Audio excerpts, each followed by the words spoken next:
Hello बच्चों, economics में हमने सेकंड चैप्टर स्टार्ट किया था जिसमें हम इंडियन इकोनॉमी को स्टडी कर रहे हैं 1950 से लेके 1990 तक। 1990 में रिफॉर्म्स आई थी तो हमें वहीं तक अभी स्टडी करना है इस चैप्टर में कि जब तक रिफॉर्म्स नहीं आई थी तो इंडिया में किस तरह के प्लान्स और पॉलिसी को गवर्नमेंट फॉलो कर रही थी। तो हमने अभी स्टार्टिंग में इससे पहले वाली क्लास में क्या स्टडी किया था कि सबसे पहले गवर्नमेंट को डिसाइड करना पड़ता है कि वो कौन से सिस्टम में काम करेगी, because there are different economic system in which an economy can does work. Like आपकी कैपिटलिस्ट इकोनॉमी होती है जिसमें कंट्री पूरा ही किस पे बेस्ड होती है, प्राइवेट सेक्टर पे। उसके बाद आपकी सोशलिस्ट इकोनॉमी होती है जिसमें कंट्री किस पे बेस्ड होती है, आपका पब्लिक सेक्टर पे। और जो इंडिया फॉलो कर रही है that is mixed economic system, जहाँ पे private sector as well as government sector दोनों ही क्या करते हैं, मिलकर काम करते हैं और दोनों सेक्शन को इम्प्रूव करना चाहते हैं। दैट मीन्स इकोनॉमिक की ग्रोथ के साथ साथ हमारे जो वीकर सेक्शंस होते हैं, जो बैकवर्ड सेक्शंस होते हैं, उनको भी आगे लाने की कोशिश की जाती है। तो मिक्स्ड इकोनॉमी सिस्टम हमारे इंडिया के लिए बहुत अच्छा सिस्टम है जो अपनाया गया, जहाँ पे रिच और पुअर पीपल दोनों का ध्यान रखा जा रहा है। तो हमने डिसाइड कर लिया बिकॉज प्रॉब्लम्स बहुत सारी होती हैं हर किसी के माइंड में, what to produce, for whom to produce, how to produce, या आप 11th में पढ़ के आए हो। तो इसी प्रॉब्लम के सॉल्यूशन के लिए ही मिक्स्ड इकोनॉमी को जज किया गया था, बिकॉज उन्हें देखना है व्हाट टू प्रोड्यूस, किस तरह के गुड्स प्रोड्यूस करें। तो वो दोनों सेक्शन में डिवाइड कर दिए गए। टेक्निक कौन सी यूज करें, लेबर या कैपिटल। कैपिटल करेंगे तो ग्रोथ होएगी, लेबर करेंगे तो उनको अनएम्प्लॉयमेंट है जो उसको हम रिमूव कर सकेंगे, लोगों को रोजगार मिलेगा। फॉर होम टू प्रोड्यूस, किसके लिए करें, rich and poor. Mixed economy में तो हम दोनों के लिए ही कर रहे हैं। अब जब हमने डिसाइड कर ही लिया है कि हमें मिक्स्ड इकोनॉमी में काम करना है और ग्रोथ के साथ साथ पुअर सेक्शन को भी हमें इम्प्रूव करना है, ठीक है, उनकी भी ग्रोथ करनी है, तो उसके लिए हमें क्या करनी पड़ती है, इकोनॉमिक प्लानिंग। क्या करनी पड़ती है, इकोनॉमिक प्लानिंग। तो आज का हमारा टॉपिक यही है, इकोनॉमिक प्लानिंग एंड गोल्स, कि क्या उद्देश्य हैं इकोनॉमिक प्लानिंग करने के। After adopting the mixed economic system, next step जो गवर्नमेंट लेती है वो किस लिए लेती है, रिवाइव। रिवाइव का मतलब क्या होता है, किसी को दोबारा जिंदा करना। ऑब्वियसली बात है, गरीब लोगों के पास कुछ था नहीं, वो तो एक बेजान जिंदगी जी रहे थे होते हुए भी। तो रिवाइव करना गरीब लोगों को, बैकवर्ड लोगों को, स्टेगनेंट इकोनॉमी को। स्टेगनेंट इकोनॉमी का मतलब होता है कि जहाँ पे बिल्कुल ही ग्रोथ नहीं हो रही, लिटिल ग्रोथ, मतलब हो भी रही है तो बहुत ही लिटिल, एंड मतलब हो ही नहीं रही। आप एक तरह से यही मान सकते हैं कि रुकाव आ चुका था हमारी इकोनॉमी में। तो कह रहे हैं इस चीज से बाहर आने के लिए, और ये कब आया था, इनहेरिटेड का मतलब विरासत में मिला था हमें। क्या चीज, ब्रिटिश रूल से। ब्रिटिश रूल से हमें कैसी इकोनॉमी मिली थी, जहाँ पे गरीब लोग थे, बैकवर्ड थे और एक स्टेगनेंट इकोनॉमी थी। तो अब हमने सिस्टम अडॉप्ट कर लिया कि हमें मिक्स्ड इकोनॉमिक सिस्टम को फॉलो करना है। तो नेक्स्ट स्टेप अब हमारा क्या है, इस बारे में सोचना। तो इस चीज के लिए क्या किया, for the development of Indian economy, हमारे लिए क्या जरूरी हो गया था कि गवर्नमेंट क्या बनाए, प्लान। आप बिजनेस में पढ़ते हैं ना कि कोई भी काम को करना है तो उसके लिए पहले हमें क्या बनाना होता है, प्लान। बिना प्लानिंग के आप किसी भी काम को नहीं कर सकते। तो जो ये प्लान किया जाता है इसको हम कहते हैं इकोनॉमिक प्लानिंग। क्या कहते हैं, इकोनॉमिक प्लानिंग। इकोनॉमिक प्लानिंग को हम कह सकते हैं एक making major economic decision. Economic planning का मतलब है कि बड़े बड़े इकोनॉमिक, देश से रिलेटेड डिसीजन लेना। किसके द्वारा, अथॉरिटी के द्वारा। किसके बेसिस पे, कॉम्प्रिहेंसिव सर्वे। क्योंकि देखो आप अपने आप डिसीजन नहीं ले सकते, आपको देखना पड़ेगा कि आपके सामने क्या है, क्या नहीं है, कहाँ पे चेंज करना है।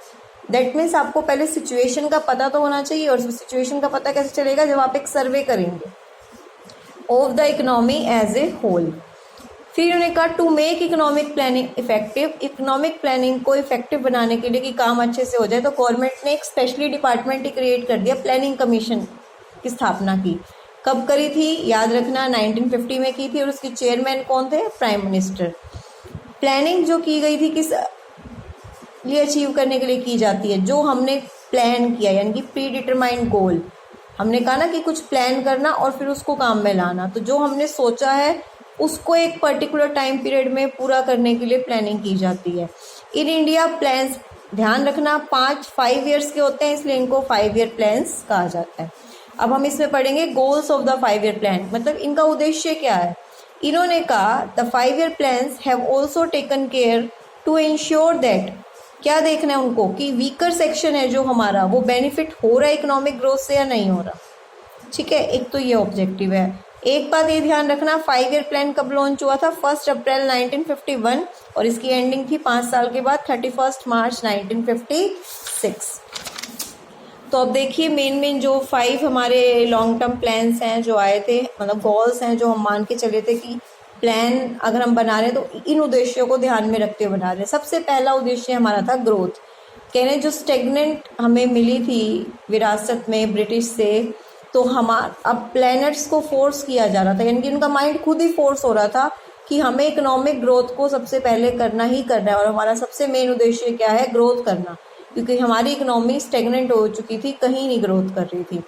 ग्रोथ का मतलब क्या होता है? ग्रोथ का मतलब होता है कि increase in country capacity to produce मतलब कुछ उत्पादन करने की क्षमता को बढ़ाओ। आपको भी पता है कि ब्रिटिश रूल के टाइम पे हम क्या करते थे?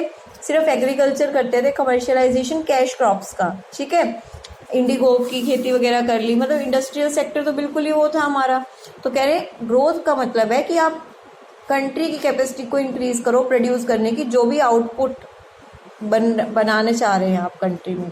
इसका मतलब है या तो कोई बड़ा स्टॉक लाओ, प्रोडक्टिव कैपिटल, मशीन्स वगैरह, या कोई सपोर्टिंग सर्विसेज लाओ जिसके थ्रू काम किया जा सके, या एफिशिएंसी को बढ़ाओ, जो आपके पास ऑलरेडी अब प्रोडक्टिव कैपिटल है उसकी एफिशिएंसी बढ़ाओ कि जल्दी से जल्दी फटाफट वो और ज़्यादा से ज़्यादा हमें काम करके दे। अब हमें पता कैसे चलेगा इकोनॉमिक ग्रोथ हो रही है? उसका इंडिकेटर क्या है? जीडीपी का बढ़ना। जीडीपी बढ़ रही है, दैट मीन्स हमारी ग्रोथ हो रही है जो हमने प्लान किया है। जीडीपी सभी सेक्शंस की मिला के निकलती है, प्राइमरी, सेकेंडरी, टेरिशरी, तीनों सेक्टर को ध्यान में रखते हुए की जाती है।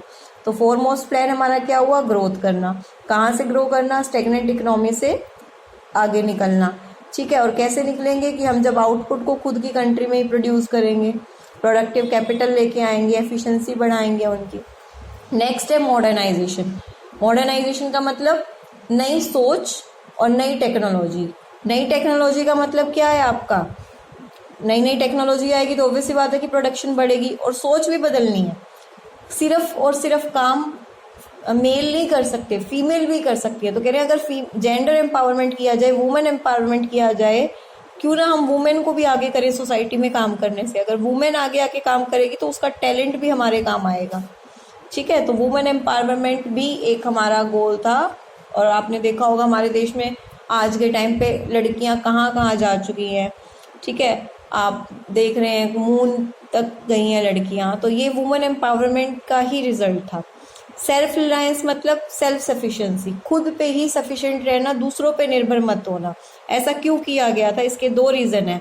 एक तो जो हम फॉरेन के ऊपर डिपेंड हैं उसको कम करना, डिपेंडेंस। दूसरा, फॉरेन कंट्री हमारे देश में इंटरफेयर ना करे, हम खुद से कर सकते हैं। तो सेल्फ रिलायंस भी हमारा क्या था? एक प्लान बन चुका था। उसके बाद हमारा 4th गोल क्या है? इक्विटी। इक्विटी का मतलब है कि रिच और पुअर दोनों सेक्शंस को इक्वली लेके चलो। कह रहे हैं आपने ग्रोथ कर दी, आपने मॉडर्नाइजेशन ला दिया, सेल्फ सफिशिएंसी ला दी, पर इससे लाइफ इंक्रीज नहीं होती लोगों की जो जी रहे हैं। लाइफ कब इंक्रीज होती है? जब उनको बेनिफिट मिले। जब पुअर सेक्शन को इनका बेनिफिट ही नहीं मिलेगा तो इन सबका क्या फायदा? तो कह रहे हैं लेके दोनों को एक साथ चलो। ये इंपॉर्टेंट क्वेश्चन है, ध्यान रखना, अलग से आएंगे ये points. Full employment. Full employment government एक उद्देश्य के साथ आई थी, मीन्स एक ऐसी देश में एक ऐसी सिचुएशन जो लोग काम कर सकते हैं, जो लोग काम करना चाहते हैं, और किस रेट पे? जो रेट गवर्नमेंट दे रही है और उन्हें काम मिल रहा है, तो वो है फुल एम्प्लॉयमेंट। सपोज करो एक पर्सन है, इंटरव्यू देने जाता है, उसको ऑफर की जाती है 30,000 सैलरी, बट वो मना कर देता है कि मुझे इस सैलरी पे काम नहीं करना, तो हम उसको अनएम्प्लॉयमेंट में काउंट नहीं करेंगे। क्यों? क्योंकि उसको जॉब मिल रही थी, उसने नहीं ली। अब एक पर्सन और है, वो कहता है 30 क्या, मुझे तो 20 भी दे दो, मैं तो भी काम कर लूंगा, पर कंपनी उसको काम नहीं दे रही है। क्यों? कंपनी को लग रहा है ही इज नॉट एबल, ठीक है। तो जब वो कोई काम करना चाहता है और उसको काम नहीं मिले, वो होता है अनएम्प्लॉयमेंट। तो आई होप आप ये इकोनॉमिक प्लानिंग एंड ग्रोथ अच्छे से कवर करेंगे। Thank you.